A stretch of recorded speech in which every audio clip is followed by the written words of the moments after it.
ನೇರವಾಗಿ ಬಂಡಾರಣ್ಯವನ್ನು ಪ್ರವೇಶ ಮಾಡಿದೆ. ಹಾಗಿದ್ದರೆ ತಪಸ್ಸಿಗೆ ತೊಡಗುವುದಲ್ಲ, ಬಲಿ ಮನ ಎರಡು ಶುದ್ಧವಾಗಬೇಕು. ಹಾಗಾಗಿ ಬಳಿಯಲ್ಲಿರುವಂತಹ ಸರಸ್ಸಿಯಲ್ಲಿ ಬಿದ್ದು ಶುಚಿರ್ಭೂತರಾದೆ. ನಮ್ಮ ಮನಸ್ಸು ಯಾವತ್ತೂ ಶುದ್ಧವೇ, ಯಾಕಂದ್ರೆ ನಮಗೆ ಬೆಂಬಲ ಇರುತ್ತವರದ್ದು ಹಾಗಾಗಿ ಇನ್ನು ವಿಳಂಬ ಮಾಡುವುದಲ್ಲ. ಹೊರಗಿನ ಕಣ್ಣನ್ನು ಮುಚ್ಚಿ ಅಂತರಂಗದ ಕಣ್ಣನ್ನು ತೆರೆದು ಪ್ರಭು ವಿಭುವಾದಂತಹ ಆ ಕುಂದನ ದರ್ಪಣ ತಪಸ್ಸಿಗೆ ನಿರತನಾದೆ.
ಹಾಗಾಗಿ ಇದು ಬಿಳಿದಂತ ಕಠೋರಿಯಿಂದ ನನ್ನ ಒಂದೊಂದು ಶಿರವನ್ನು ಕಡಿದು ಈ ಅಗ್ನಿಗೆ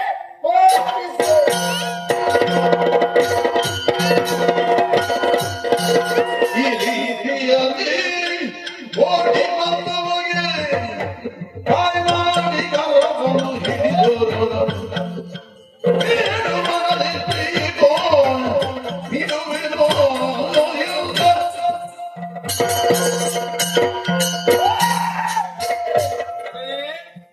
ನಿನ್ನ ಭಕ್ತಿಗೆ ಮೆಚ್ಚಿ ಹೋಗೊಟ್ಟು ಇಲ್ಲಿವರೆಗೆ ಬಂದಿದ್ದೇನೆ.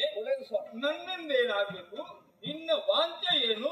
ಯಾವನಕ್ಕಾಗಿ ಯಾವ ಕುರಿತಾಗಿ ನನ್ನ ಕುರಿತಾಗಿ ತಪಸ್ಸನ್ನು ಆಚರಿಸಿದೆ? ಯಾಕೆ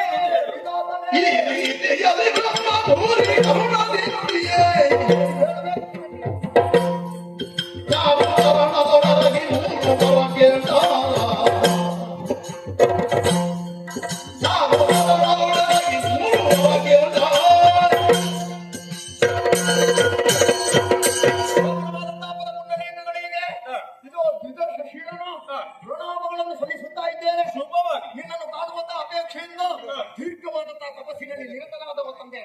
ನೀನು ಬರುವುದಿಲ್ಲ ಎನ್ನುವ ಹಾಗೆ ತಿಳಿದು ಈಗಿದ್ದೀರೇ ನನ್ನನ್ನು ಒಂದೊಂದೇ ಶಿರವನ್ನು ಕತ್ತರಿಸಿ ನಾನು ಯಾಗಕ್ಕೆ ಹೋಗ್ತಾ ಇದ್ದೆ. ಹೌದಪ್ಪ, ನೀನು ನಿನ್ನ ಶಿರವನ್ನು ಒಂದೊಂದಾಗಿ ಕತ್ತರಿಸ್ತಾರೆ. ಒಂದು ಶಿರ ಬಲಿದಾವಾಗ ನಿನ್ನನ್ನು ರಕ್ಷಣೆ ಮಾಡುವುದಕ್ಕಾಗಿ, ನಿನ್ನನ್ನು ಅನುಗ್ರಹಿಸಕ್ಕಾಗಿ ಬಂದವನಿದ್ದೇನೆ.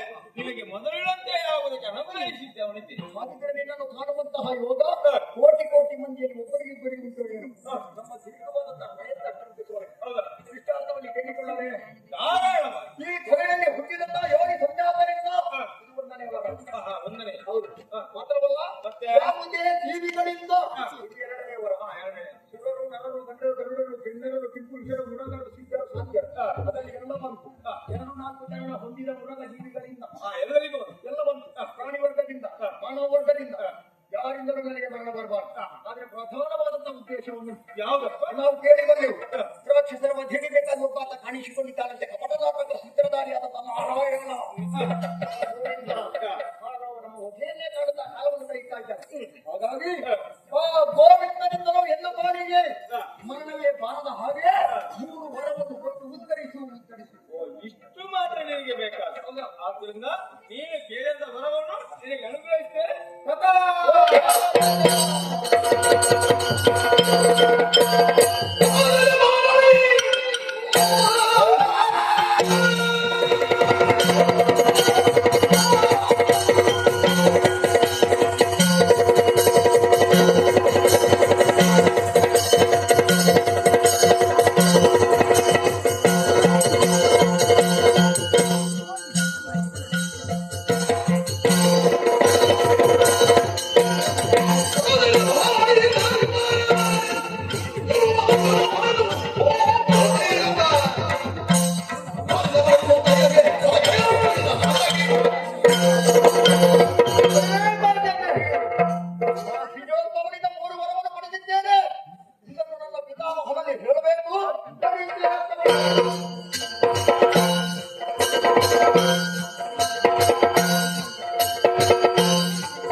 ಭಕ್ತಿಯಿಂದಲೇ ಆ ಬ್ರಹ್ಮದೇವನ ತಪಸ್ಸಿಗೆ ತೊಡಗಿದೆ. ಹೌದಾ?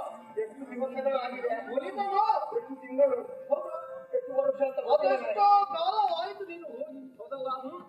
ಆದ್ರೆ ಒಟ್ಟಿನಲ್ಲಿ ಬ್ರಹ್ಮನನ್ನು ಕಾಣದೆ ನಾನು ತಪಸ್ಸನ್ನು ಬಿಟ್ಟು ಮೇಲೆ ಇರುವುದಿಲ್ಲ. ನನ್ನಂತಹ ವಿಧವಾದಂತಹ ವಿಚಾರವನ್ನು ಮಾಡಿದೆ.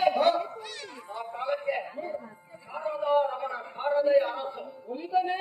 ಒಂದು ಕಾಣುವುದಿಲ್ಲ. ನನಗೆ ಸಿಟ್ಟು ತಡೆಯಲಿಲ್ಲ. ಉತ್ತಾ ಬ್ರಹ್ಮದೇವ ಬರಬೇಕು. ನಮಗೆ ಬೇಕಾದುದನ್ನು ಅನುಗ್ರಹಿಸಬೇಕು. ಅದು ಅಲ್ಲ ನಮಗೆ ಇತ್ಯರ್ಥ ಆಗಬೇಕು. ಬದುಕೇ ಬೇಡ ಎನ್ನುವ ಹಾಗೆ ತಿಳಿದು ಒಂದೊಂದೇ ಶಿರವನ್ನು ಕತ್ತರಿಸಿ ಆ ಯಜ್ಞಕುಂಡಕ್ಕೆ ಹೋಮಿಸುವುದಕ್ಕೆ ಮುಂದಾದೆ. ಆವಾಗ ನನ್ನ ಭಕ್ತಿಗೆ ಒಲಿದು ಶಾರದೆಯ ರಮಣ ನನ್ನ ಕಣ್ಣ ಮುಂಭಾಗದಲ್ಲಿ ಕಾಣಿಸಿಕೊಂಡ. ನೀವು ಹೇಳಿದ ಹಾಗೆ 3 ವರವನ್ನು ಬೇಡಿಕೊಂಡಿದ್ದೆ. ಹೌದೇ? ತಥಾಸ್ತು ಅಂದಿದ್ದಾನೆ. ಇನ್ನು ನನಗೆ ಎದುರಾಗಿ ನಿಲ್ಲುವವರು ಯಾರು ಇಲ್ಲ. ನಾನು ಅಜೇಯನಾಗಿದ್ದೇನೆ. ನಾನು ಅವರಾಗಿದ್ದೇನೆ. ನನಗೆ ಮರಣದ ಪ್ರೀತಿ ಇಲ್ಲ. ಸಂತೋಷವಾಗಿದ್ದೇನೆ. ಸಂತೋಷವಾಗಿದ್ದೇನೆ. ಮಗನೇ ಮಗನೇ, ಶಾಬಾಕು ಮೆಚ್ಚಿದೆ ಮೆಚ್ಚಿದೆ, ಮೆಚ್ಚಿದೆ. ಶಾಬಾಕು ಮೆಚ್ಚಿದೆ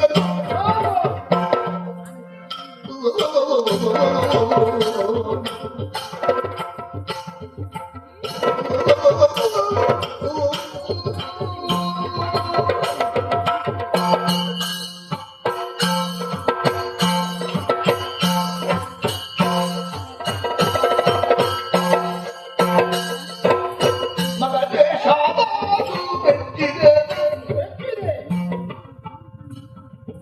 ನಿನ್ನ ಅಗಟುದಾಗೆ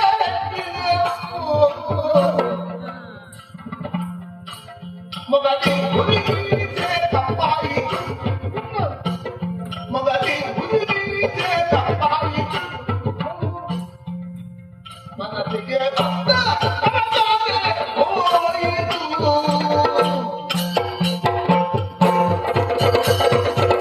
ಮಗನೇ ಶಾಬಾಕು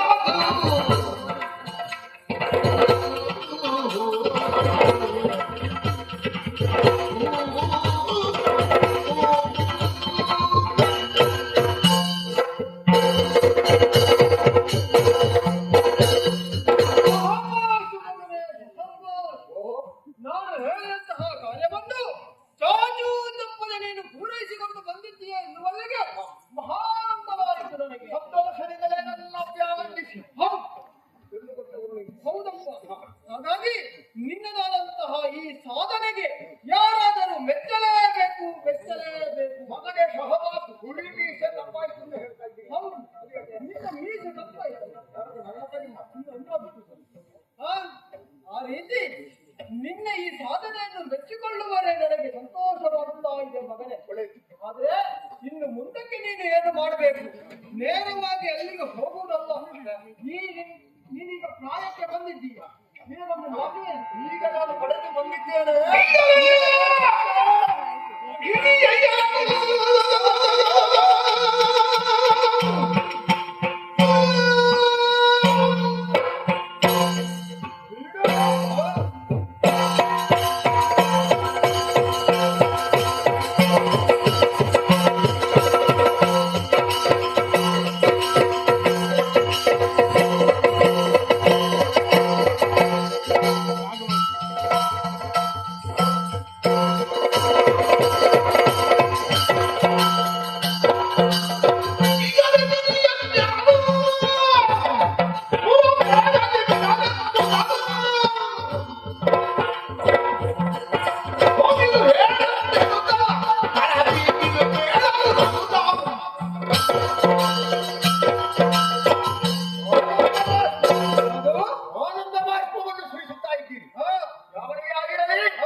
ಎಲ್ಲಿಗೆ ಅಂತ ಕೇಳಿದ್ರೆ ಪಕ್ಷ ಕೊಡುತ್ತಾರೆ.